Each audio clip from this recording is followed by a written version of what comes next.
Good morning, everyone, and welcome.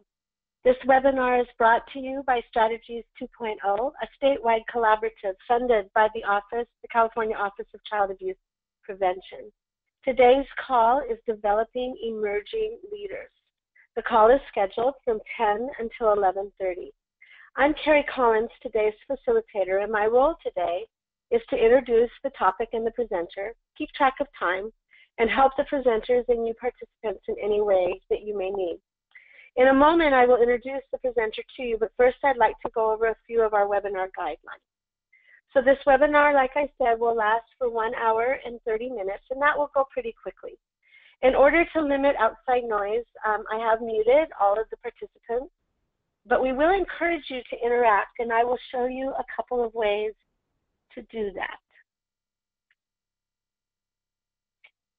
So as a participant, you can open and hide your control panel by clicking on this red arrow right here. You can join the webinar today by either clicking on the phone, the telephone, in which case it will give you a phone number with a code, a passcode, and a PIN number, or you can use your microphone and speakers in your computer. We really encourage you to use this chat box and to ask any questions or submit any comments that you might have.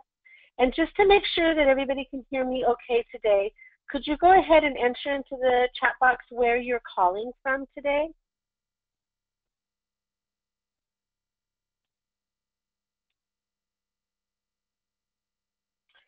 I see in Orange County, Richmond,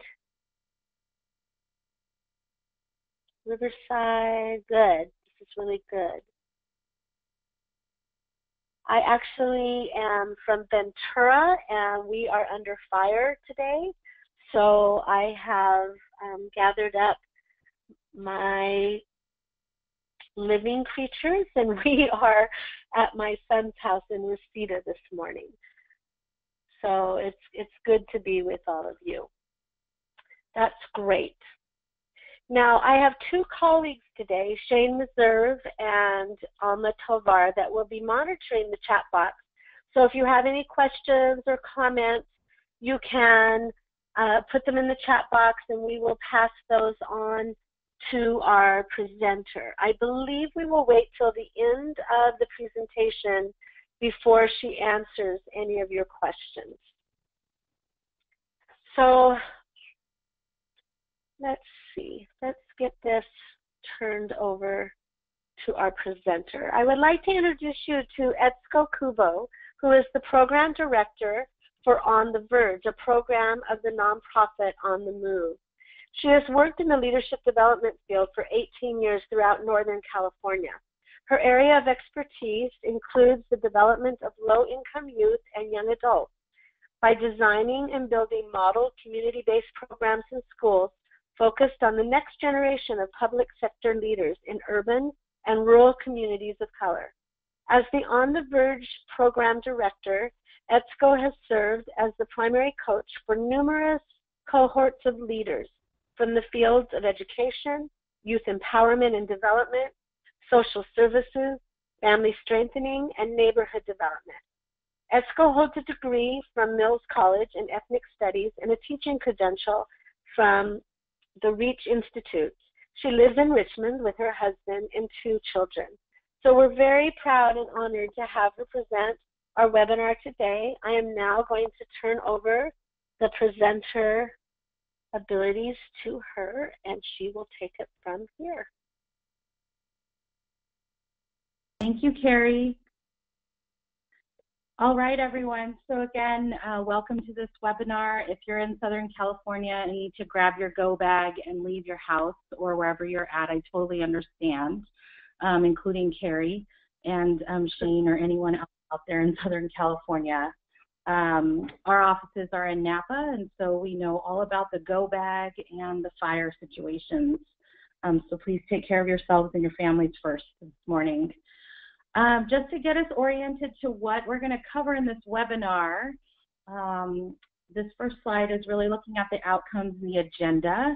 This is my first time doing a webinar, and this is not necessarily my way of doing things like online, and so I'm happy to entertain questions along the way and have this be more like a conversation.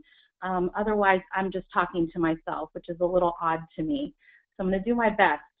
So the three things that I really want to make sure you get out of today's webinar are what the definition of emerging leader is in the framework that we use it in, to review the actual framework that we use to develop emerging leadership, which integrates three things: personal, interpersonal, and professional skills. And then the last piece is really just to talk about practices and strategies for development. And hopefully, if you're not able to be a part of On the Verge cohorts, you're able to take some of this knowledge back into your agency and use it in the regular workday and workspace. So our agenda is to really first talk a little bit about the people-serving context and the driving need for this work. Like, why did we start to look at emerging leadership in the first place? Then I'll overview the framework and talk about each one of those pieces, the personal, interpersonal, and professional. And then finally, talk a little bit about the practices and strategies. Again, I welcome questions along the way. I'm going to do my best to kind of take some pauses and then to answer questions. So feel free to put them in the chat box so that you can, you can publish those things out to everyone. So the first piece about context is talking a little bit about what we already know about leadership and emerging leadership. And so some of you may remember that in 2006, the Bridge Span group published a major study about nonprofit and public sector leadership and the gap that was going to be happening because baby boomers would be retiring out of their leadership roles and then leaving many administrative and executive director roles open in our field. And so we talked about those things happening in a couple of different ways. Number one, that executive director roles would be open with not very many qualified folks to fill them, that the turnover in the new executive director roles would be quick because of this untrained kind of workforce that was going to happen. And then also just the difficulties that our field was having in doing any kind of succession planning, whether they were actually doing the planning or maybe not even doing the planning. And then finally, just the sustainability of any role in our field. There was a lot of struggle in looking at what was going to happen with just trying to fill our field with qualified folks. And so that was back in 2006. And then, of course, 2008 happened with the recession. And right now in 2017, we're still facing some of the same problems around filling executive director, and leadership positions. And so the way that we think about our work, wants to, of course, look at that gap, but we also want to have a different conversation about traditional leadership and the way that leadership was set up in the first place. And so the other thing we know is that in traditional leadership positions, we think about the one person at the top kind of model, that person, needs to be extroverted and assertive and sometimes even aggressive. And that oftentimes also those leadership positions are filled with people who are white and or male. And so some of the things that we're looking at in this whole developing emerging leaders is how do we even change that conversation so that maybe leadership looks different altogether. And so that's where we're going in this webinar, is to really talk about that larger conversation and how to start turning that tide in your organization. And so if we're going to address those two things that are going on that we already know, the sustainability and the way that we think about leading in general, I want to tell a little bit of a story about how we reinvigorated the program that's now called On the Verge as a lead-in to the rest of this webinar. Here are my lady friends. They are On the Verge cohort number 18 that started in 2015 and ended in 2016. And so just to tell the story, in 2015, I had just had my second child, and I was off maternity leave after 2 months of having him, and I was back in the work. And at that time, I was working in a neighborhood initiative program that partnered up youth services and a youth development program, a family resource center, and educational programming that was all located on an elementary school site. Well, we got this really amazing opportunity in our organization to host a family strengthening cohort for emerging leaders with 4 different communities across the state of California, all who are doing amazing family strengthening and family wellness work. And so those 4 regions brought together small teams of what happened to be all women and many women of color to this cohort. So as we always did in our programming, in our On the Verge programming, we offered the integration of personal, interpersonal, and professional skills. And what we wanted to do with this group of women was to bring them together to create a circle of people who cared about each other and cared about each other's work, and to figure out how to have them sustain those relationships over a lifetime.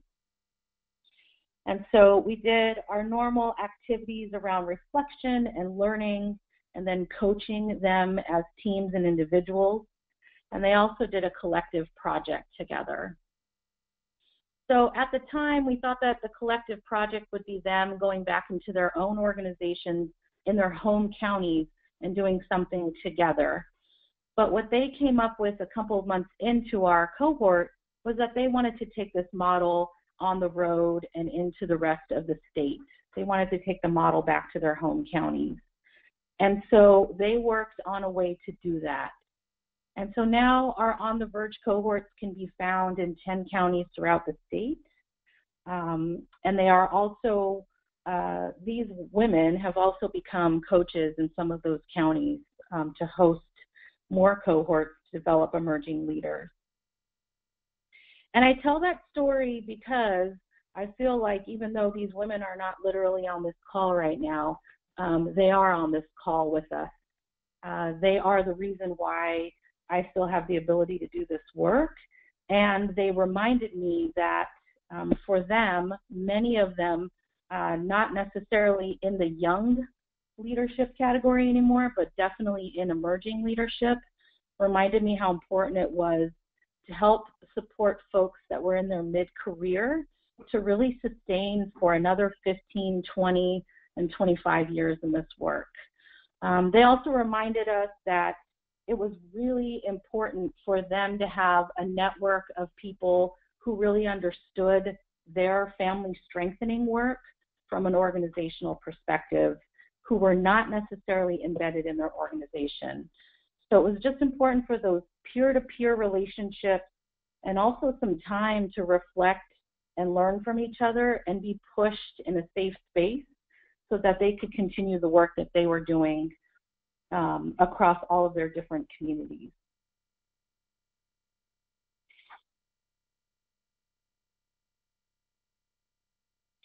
And so let's move into defining emerging leader. Just based off of the story that I just gave you about the cohort that reinvigorated this work for me, an emerging leader is someone of any age. And so it used to be that our programming really focused on young people, people who were in their 20s and 30s. And now one of the things that we're finding out is that there are so many different folks in this work who are of different generations and ages. And some of them have been in it for a while, and some of them have just entered it for whatever reason. Maybe they are a mother who hadn't worked before or hadn't worked in this field, and they're just coming back to work after a long hiatus out. It could be someone who is just starting out their career, but for whatever reason, they're starting out in their late 20s. And so we are also finding that offering leadership development opportunities to older adults who are anywhere between their 50s and 70s is important, because they are in nonprofit and public sector work, and oftentimes they're being a little bit ignored. And so really an emerging leader is someone of any age. The second determinant for us around emerging leadership is someone who is seeking out opportunities for learning, upward mobility or movement, or just more. Someone who wants to take on more and has that eagerness. I want to tell you the story of someone who I'll name Gina for now.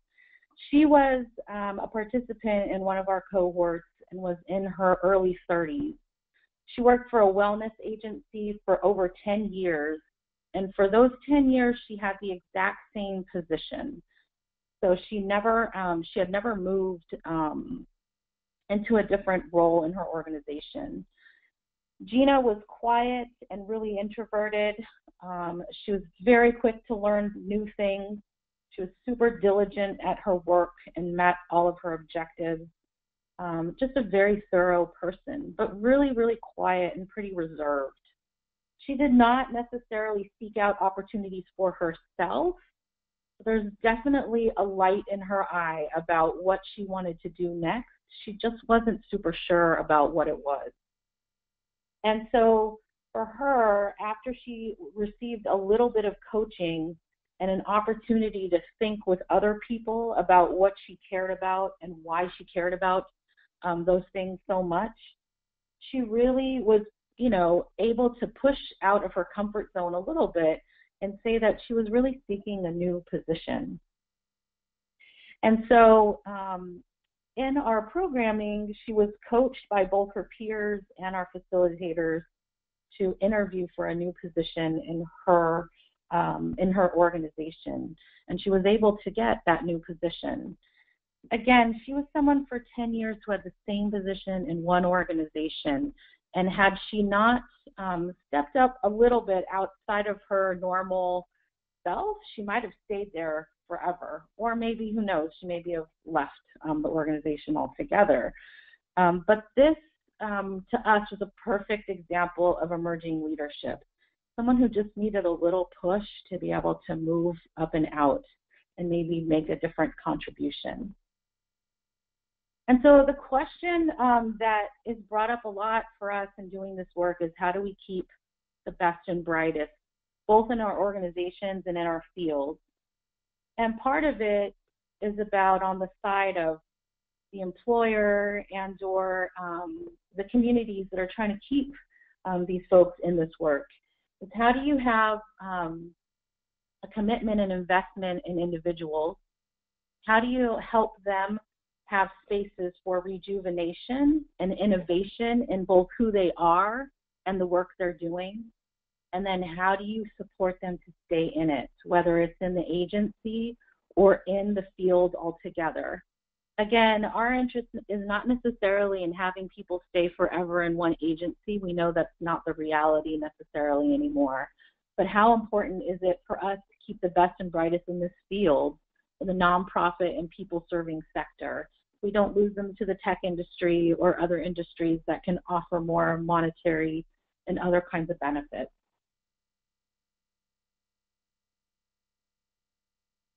So let's talk a little bit about the framework. I'm just going to check and see if there are any questions, because I haven't been able to see that. Nope, no questions. All right, so let's talk a little bit about the framework. The framework that we use in order to think about emerging leadership is really one that could be applied to any staff people, not just necessarily the ones that you're going to deem leaders. And so, again, this is a conversation about looking at both your staff and your leadership in a much different way than maybe how people think about our normal leadership positions. So our belief and our guiding principle for our work is that what we call the personal, interpersonal, and professional development is inextricably linked. So the way that we think about that is we want to support individuals to have those three things linked and the development of those three things linked inside of them as a way to sustain themselves in this work. The second piece is that this is really about a commitment to this staff person or to these individuals, ongoing and time over time, meaning that we know that once we have somebody in our midst, that it may take years for them to get to the place where they're actually able to do the job description that was posted out there originally when they entered it. We don't just get people well-baked when they come to us. And then the third piece is really about how in organizations are we supporting real learning happening. And so learning is not just about sending our staff people to trainings a couple times a year. It's really about embedded in the daily work that we're doing.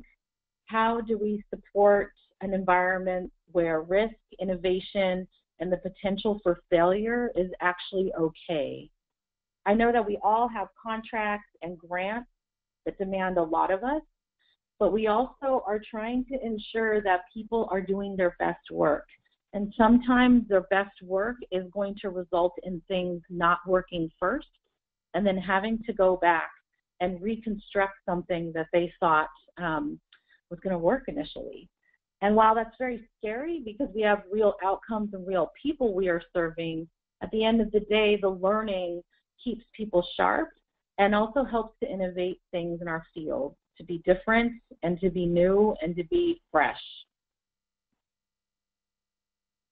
So let's break down what personal, interpersonal, and professional really means. And again, I see Shane is trying to have folks do a little bit of the chatting thing. So if you want to answer the question she has up on the chat screen, that would be awesome. So let's talk about personal. I think that a lot of folks get a little bit afraid or shy away from what we call personal. But what we call personal is not the same as private. Everyone has private information and stories about themselves, and we're not talking about that necessarily. When we talk about personal and personal development, we're really thinking about how self-aware is a person and how understanding of their own patterns, thinking, and beliefs are they.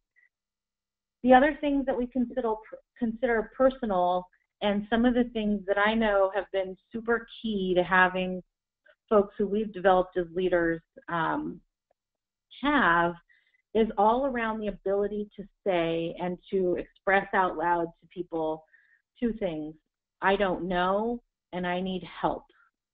And how do you support staff people and people in those emerging leadership positions say that as quickly as possible so they can get the support they need to do what they need to do? So again, personal is really more revolving around how well do I know my own patterns, how well do I know how I best work, all of those things, and not necessarily digging around in your private life. Sometimes things in one's life can help support leading to self-awareness, and we encourage those things to come forward if an individual feels comfortable with that, and if it helps their ability to, again, think about their own awareness of themselves. But it's not altogether necessary to disclose what we consider private. So let's move on to interpersonal.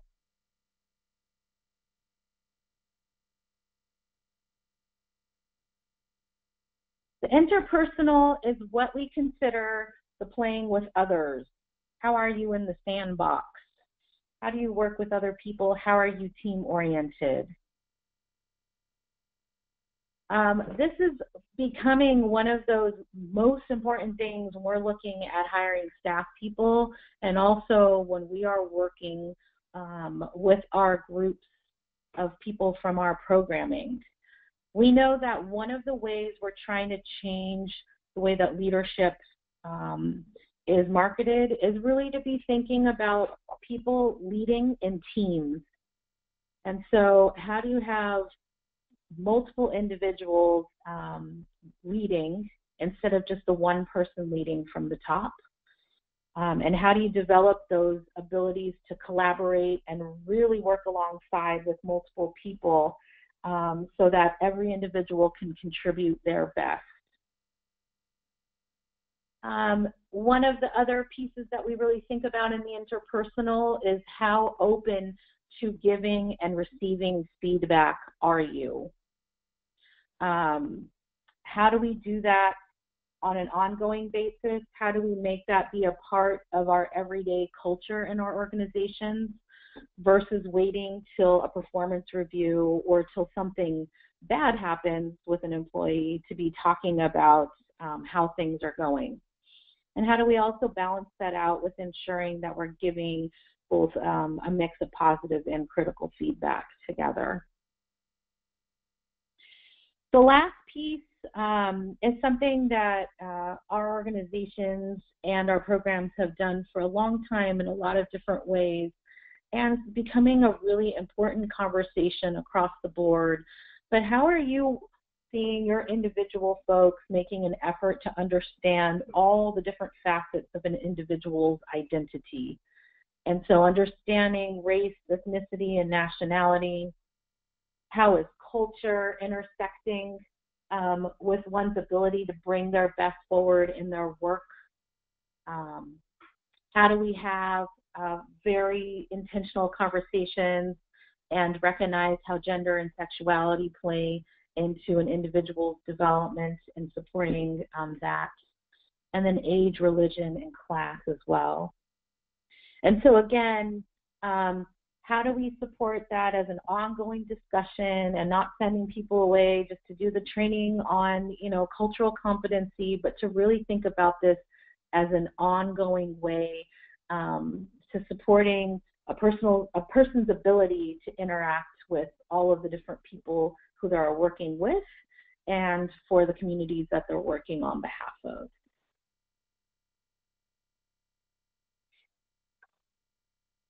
Let's round this out with a discussion around the professional. And so for professional skills, I know and we know that there are hard skills that go along with every job, and that is something that's super important, obviously, to be thinking about, especially when we are getting and we are receiving a lot of staff people who are not necessarily trained in some other venue to do the jobs that they're doing. And so having those hard skills is super important, and everything from being able to keep a calendar and being on time to meetings can fall into this category, or really looking at how do people have the ability to delegate and also hold people accountable and support them in order to do that.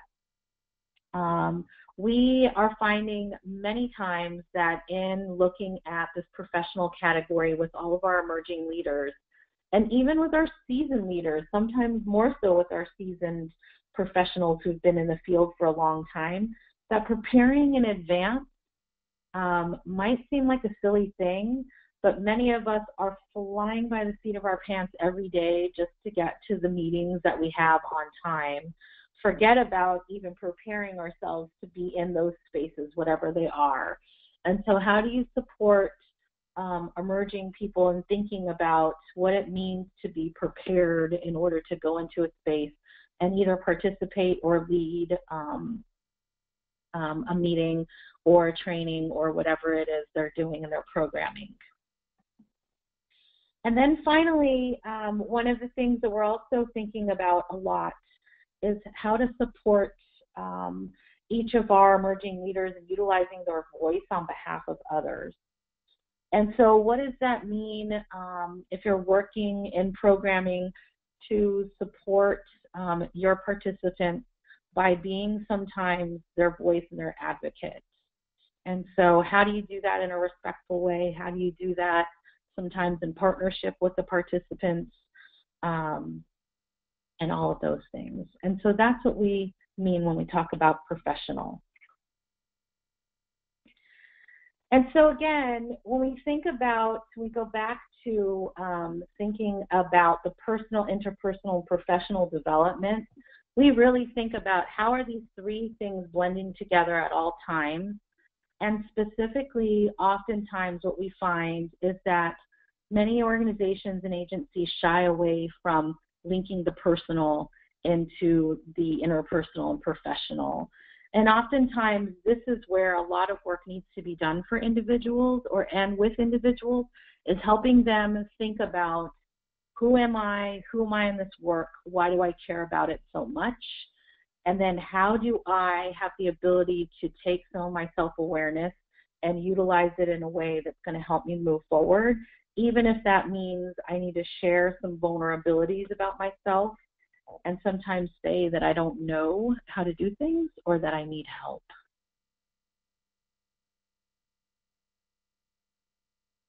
Etsuko, I'm wondering if you could pause for a moment, and because there were couple questions and some comments in the chat box regarding Absolutely. that particular section. If you would mind taking a look at that and addressing that. Let me scroll. And Shane, are you available to maybe read out some of those? Yes, I am.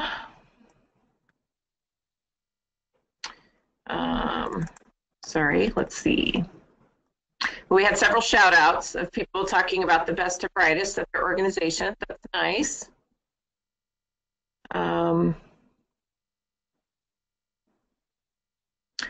Catherine Gray said that the way that she helps create an organization that allows folks to not be perfect is to check in with each other to see where they are and asking how are things going. So maybe a bit of reflective practice. Michael Williams says he takes the risk to say those things to himself, which can be risky, you might say, Etsuko. When you speak the truth sometimes, to your truth sometimes, it becomes risky. Yeah. So those are the comments that I see so far.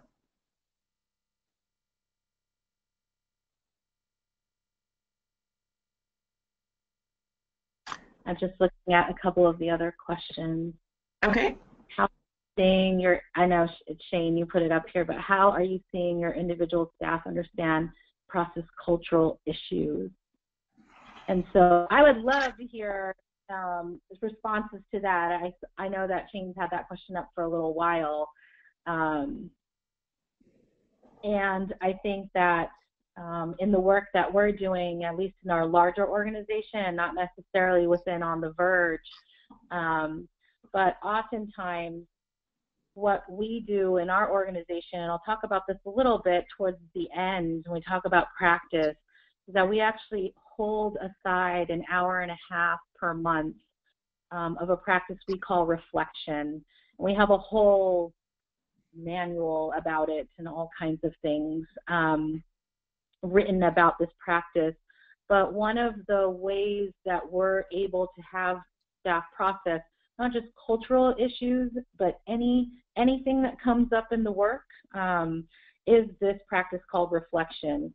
And it is not necessarily a time where we have people problem solving or trying to change programming or any of that. It is just literally a time to sit down and really attempt two things. One is to get clear about where people are emotionally about the work that they're doing. And the second thing is to help support critical thinking, either about the piece that they're getting emotional about and or about any of the things that are going on in the work. And so there's a facilitator who's there to help lead this process, but you know, it starts with a checking in process where people are just able to kind of, you know, freely share where they're at in that moment. Then there's a long, you know, period in the middle of the process where it is just helping to support people sharing kind of, again, where they are emotionally, and then helping them think critically about whatever is coming up. And that could be a series of asking questions or reflecting back for an individual to hear kind of what they're saying from someone else's perspective. And then we always end with a process of acknowledgments. That's literally just 5 minutes for people to recognize and thank anybody in the room for anything that's gone on in the past, however long since they've had acknowledgments. And so we find a lot of times that during that process is where a lot of the questions or the issues around cultural things come up. So after that kind of process, then a supervisor or person that's supporting whoever that individual is and their staff can take it back into a more one-on-one setting, or decide that they're going to open up some other kind of space to support whatever's going on with that specific thing. But again, our process of reflection is really specific. And, I think we believe that for any organization that's doing hard work with people, doesn't have to be our specific way of reflecting, but some kind of intentional set-aside space that has its own time to allow people to reflect and then learn and then hear from others is really critical when we're doing, this really hard work. Carrie, is there anything else that we need to cover as we pause?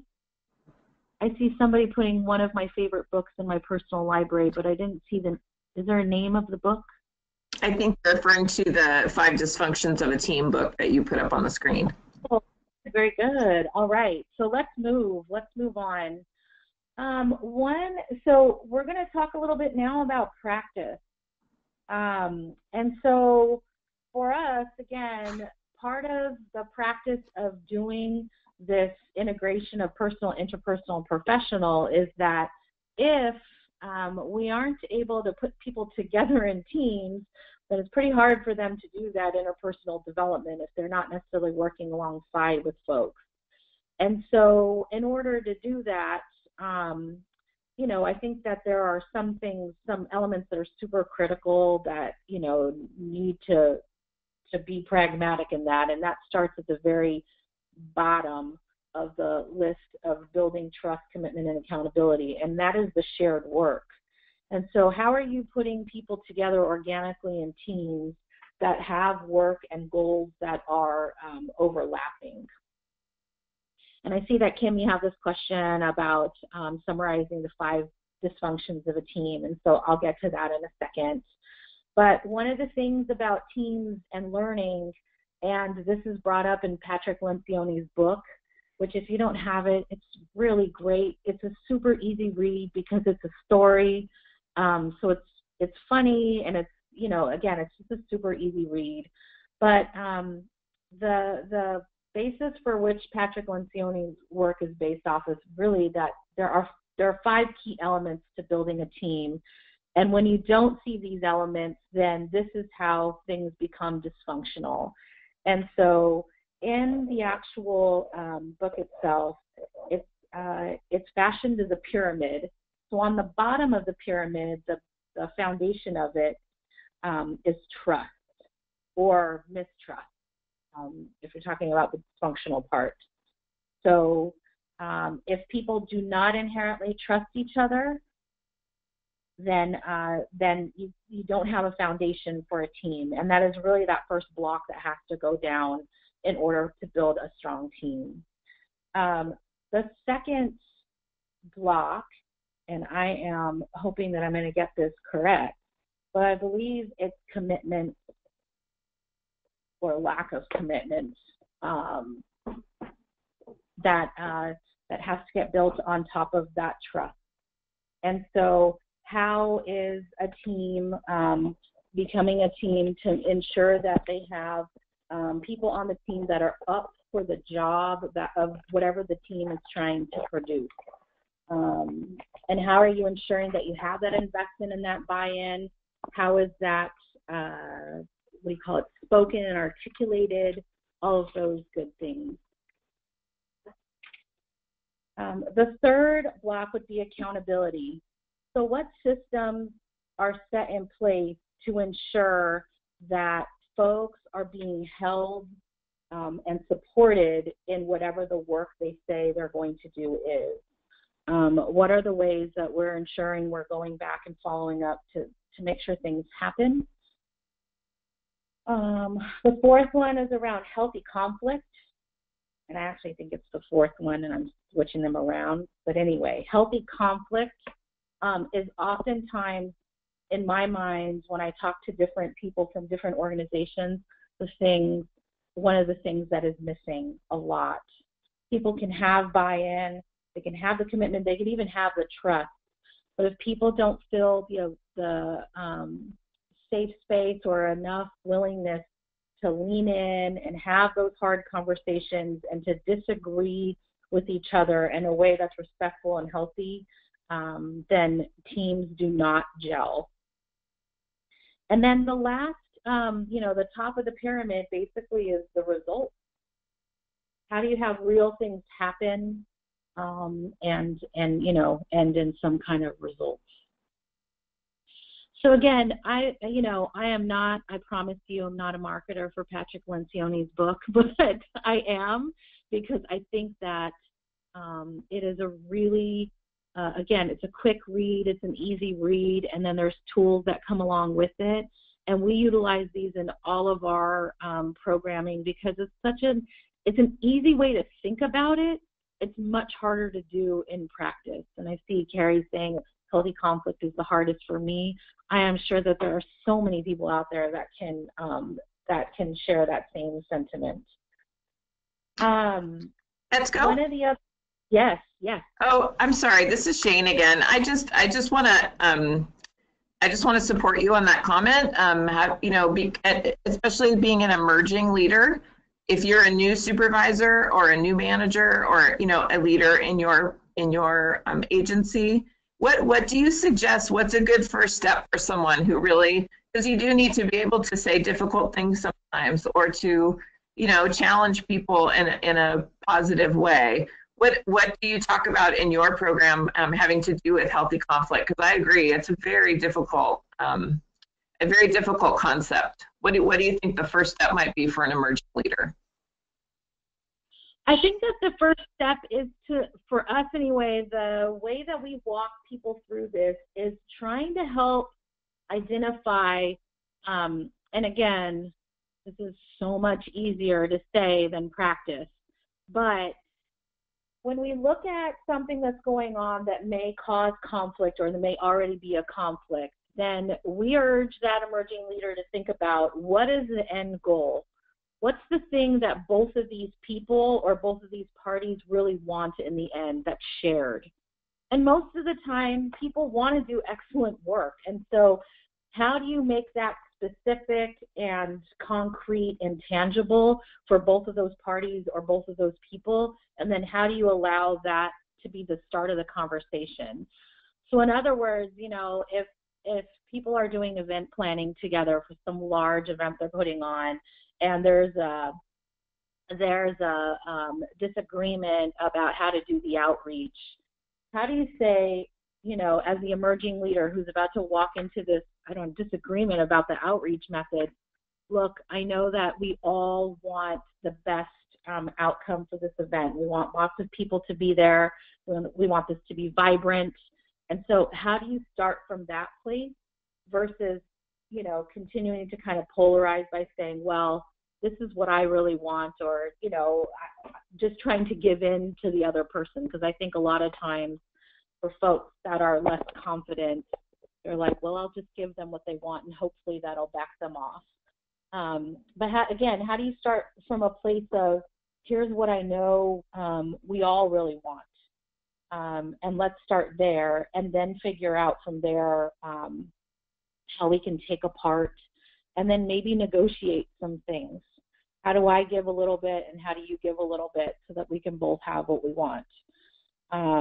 It is, again, it's very difficult to do, partially because then that emerging leader, to go back to the personal, oftentimes gets kind of catapulted back all the stuff for them that, you know, gets brought up whenever they think about conflict. And so if they had conflict in their household as a child, a lot of times they just say, I'm so afraid I'm going to get blasted off the planet. I'm afraid this person's going to hate me and they're never going to want to work with me again. All of those things come up.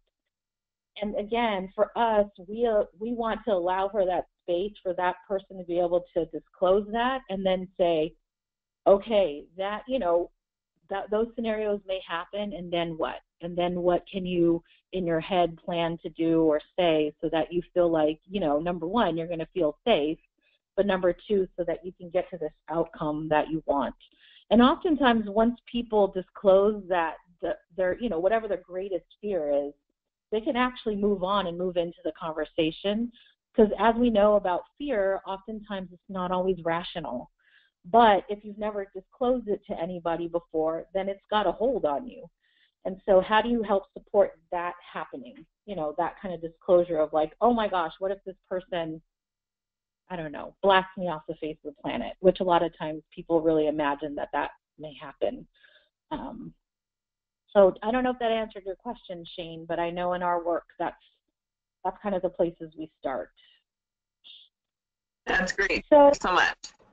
Yeah. So again, if we go back to thinking about teams, I also urge that there's a way to think about, you know, the use of consistent practices and rituals, so that in teams, even if you are not quote unquote the lead, you have a way to kind of pace and have some predictability about what is going to end up happening when you meet together in a group.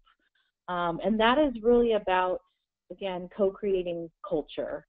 And so a wise person once said to me that if we don't create culture intentionally, it will unintentionally be created for you. And then you oftentimes get things that you don't want if you are not awake about creating the culture that you want to have in your organization or on your work team. And so again, how are you putting practices, rituals, and tools in place that are consistent, that people can count on, and then also you have the ability to pass on the facilitation of those things to staff people who maybe were not the quote-unquote leader of that group. And so again, the consistent use of things to co-create a culture that works.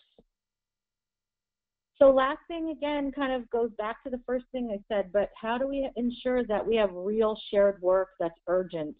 And when I mean real, I mean that we're not, you know, making up projects for people to work on. God knows that everyone's got plenty of things to do in their organizations.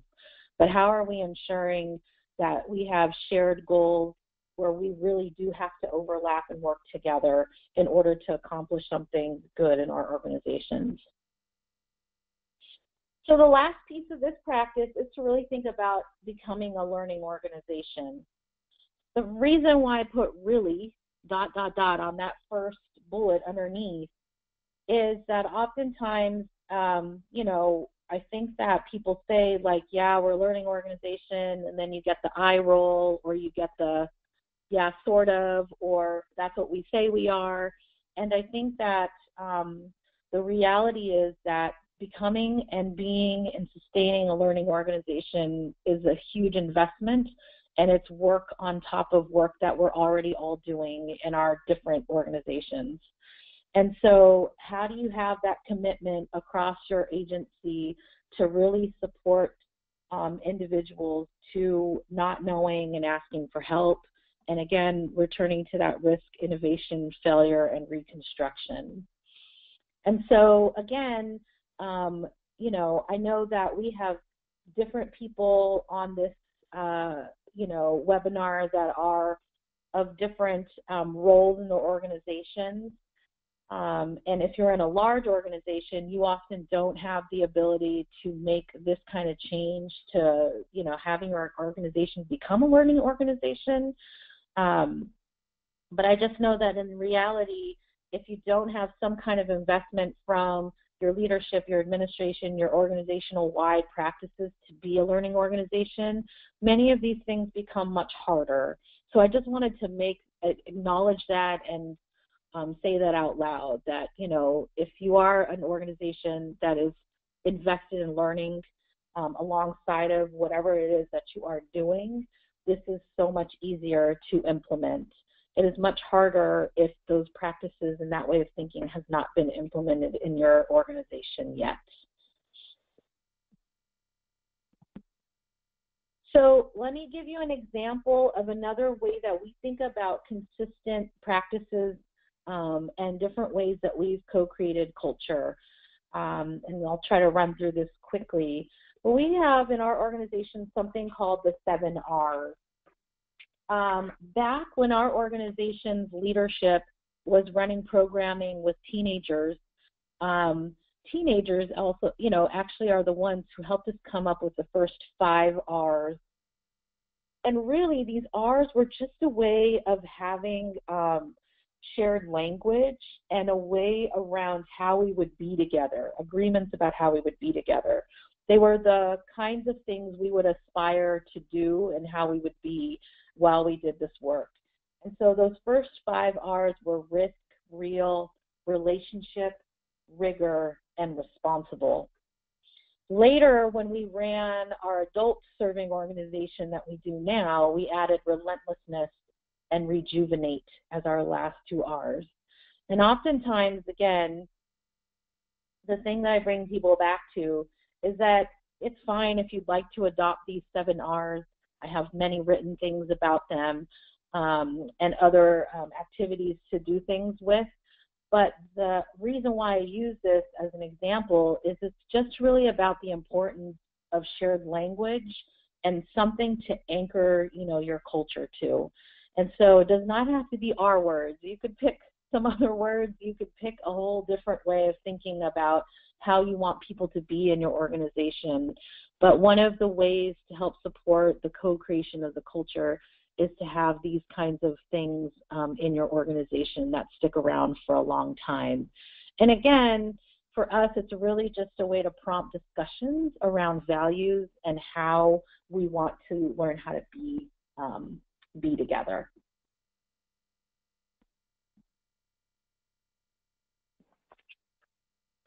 So in a way to summarize and to kind of bring us back to some of the other things that we've already covered, and then again we could take questions as we kind of round out the webinar, is that you know, if you are, again, trying to think about how to bring emerging leaders up in your organization, how do you create time for learning conversations at all the different levels that are happening in your organization, and to do it in a way that's consistent and also, you know, that is planned and scheduled so that they have to happen.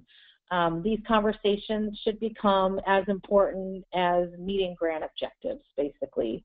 How do you create the time to do that, to ensure that people are learning and developing and that there's a way for them to articulate that learning and development along the way? Some of these learning conversations can look like what we talked about earlier, take into shape like reflection, debriefing, large projects, or a success and or a failure are super important learning conversations. So how do you take apart things that happened on a daily, weekly, quarterly basis so that people have those opportunities to step back and say, what did we just do together? How did we do? How did I do? And how did my colleague do in terms of our own learning and development? The opportunities to give and receive feedback. So that would be, again, more personal, interpersonal, you know, a strategy for that. So ensuring that you're not waiting until performance review time to give positive and or critical feedback to individuals. And then the last piece, how do you support and structure conflict and crucial conversations? How do you ensure that if people do have some kind of disagreement, that there's a way to come back to it? And again, in the vein of co-creating culture, is there a way that you want your organization to practice having conflict? so that people have at least a predictable method in order to enter that into.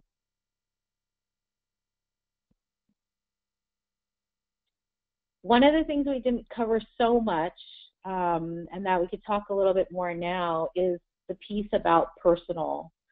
And so for us, one of the things that's very important to do at the beginning of a new fiscal year, or as you are building a new team with new team members on it or new hires, is how do you support individuals thinking about their purpose within the workspace. And so oftentimes the ways that we have done that is by having groups of people do what we call life maps. Probably many of you have seen that activity before, where people share critical moments in their life that led them up to having this job.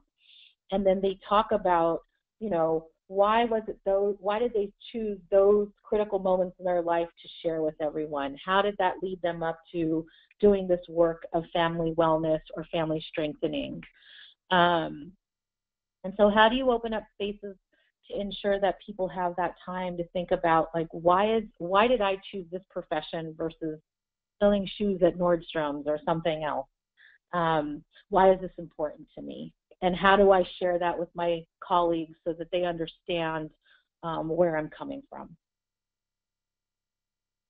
The last thing may seem silly and, you know, like, oh yeah, of course, everybody knows this, but how do you host an environment that's retreat-like? Even if you can't get away to a fancy space or super nice space, how do you take people out of the work environment sometimes, maybe, you know, once or twice every year, to support them kind of letting down a little bit and not having that work hat on? And so that's another suggestion that we use so that people can think about their work in a different context.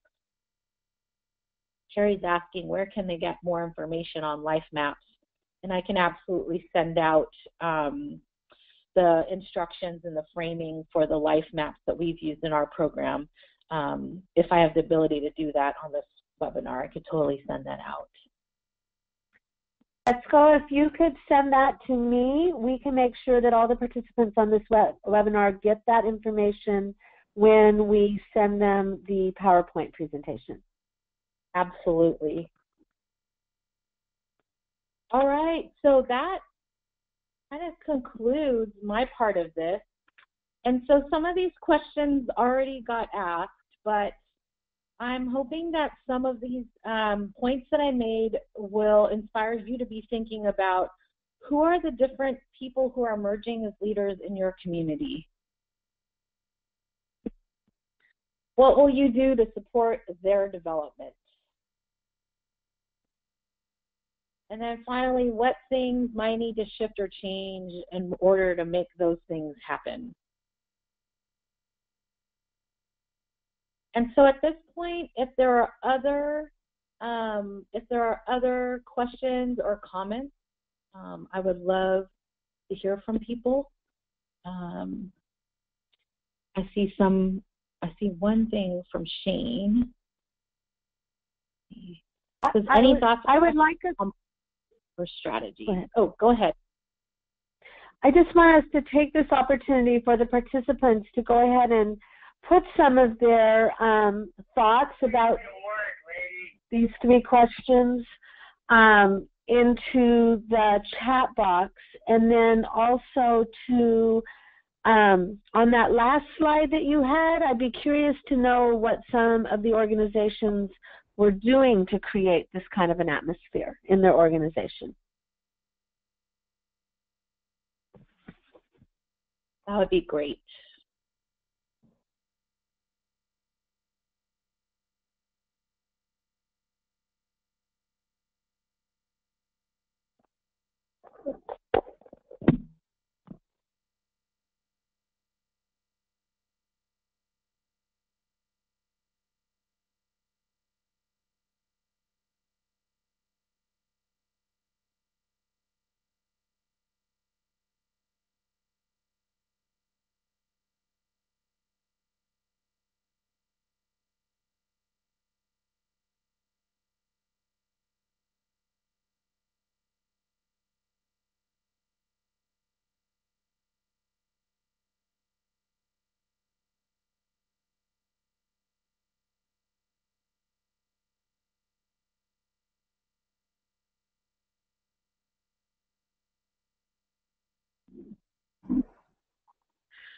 Michael, I'm just looking at your comments around Strategies 2.0, and I'm thinking about what it would look like. I know this might, again, I don't know if people would show up for this, but if, On the Verge partnered with Strategies 2.0 to do like a life map, workshop, or to workshop any of our interpersonal activities. Number one, it would be fun for anyone who's a facilitator to then just have that in their facilitation bag as they go around and do work in different places or wherever they're at, but also as a way for organizational leaders to take it back to their communities and utilize it. Those activities are so easily transferable, I feel like, and can be used for basically any age group from like 4th grade up to senior citizen. And so I could just see that being a really fun, interactive training that y'all might offer, or even, part of a learning community, embedded in the learning community. I think that'd be really fun. Absolutely, and I'd like to add, we do have a new training on reflective supervision, and it would be very easy to also incorporate that into that training, since you're already talking about the importance of sitting and reflecting and getting together and having that open discussion. I definitely will be talking to you more after this webinar to see how we can collaborate a little bit more on these things. Sounds I just great. want to make sure that everybody's getting a chance to enter any of their comments or questions that we may have. Yeah, so I see a comment from Reiken Mai, and they said, I have biweekly team meetings where we share program and organizational updates to ensure that we are communicating with one another on a regular basis. Again, that set aside time that's known by everyone is super important, because even if right now you are not inserting any of the learning practices in there, at least you already have the time set aside so you can embed some of the practices within the meeting if you already have it. It's very hard to schedule things in once you get programming rolling. Esco, I have a question for you. I have an advantage over the participants in that I can unmute myself, but we can also unmute you if you would actually like to speak to ETSCO and not type your question or comment in the chat box. If you just put in the chat box, I'd like to say something. Shane has that power and authority to unmute you, so you could actually speak. But I'm wondering, I'm such a believer in all of these things that you talked about. It's kind of a passion of mine also. But oftentimes we have to manage up. So if this is not happening in our organization, we do not have kind of a learning, organization, we don't feel that we can speak openly, we can say, I'm feeling overwhelmed, or I don't understand this, or I don't know. What are things that we can do, as direct line staff or middle management to kind of manage up a little bit?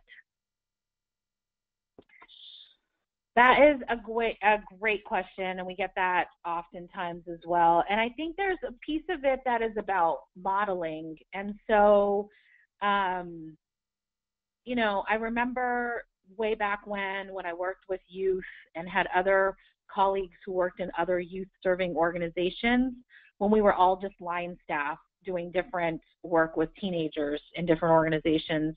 And, I've always been embedded in organizations that believe in these practices.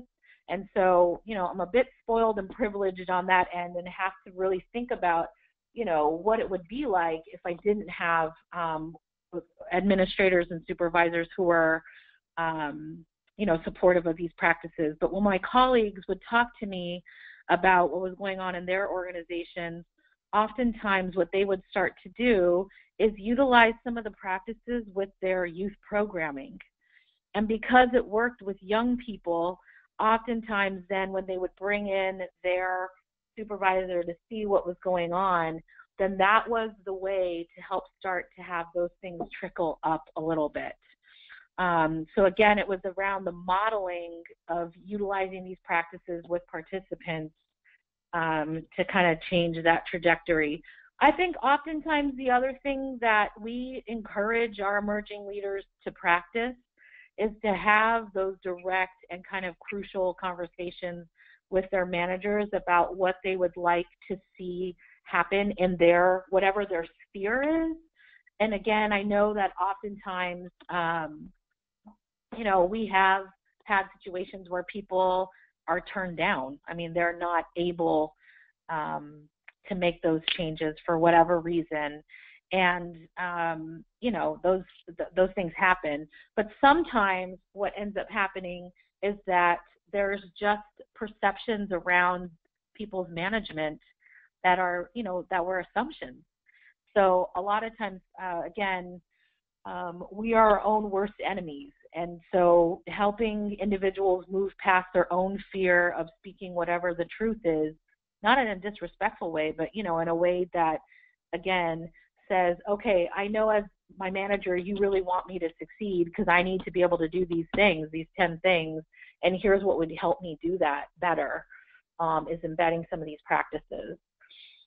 And again, you know, I think the last piece that we think about is how do you help people message these things in little chunks at a time? How do you start with one small practice, not take on the whole learning organization enchilada, but just really say, okay, let's start with, can we do acknowledgments at the end of a meeting, you know, for 3 meetings in a row? Can we start with that and see where that takes us?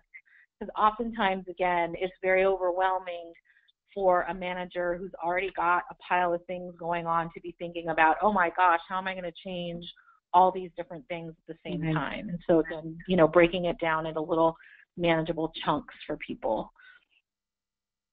Right. That's great advice. I want to make sure that if there's anybody else out there that has a question, a comment, that before we close out, you all have an opportunity to do that.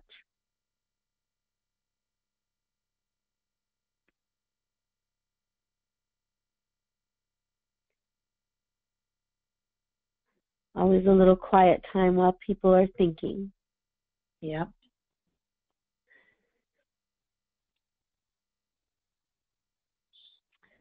All right, I guess we will move forward. Can you forward to the next slide then? Let's go. So on behalf of Strategies 2.0, I want to thank all of you for your participation today. This was extremely informative, and I hope that this is information that you will be able to take back to your organization, and like Etsuko said, just little baby steps to begin with.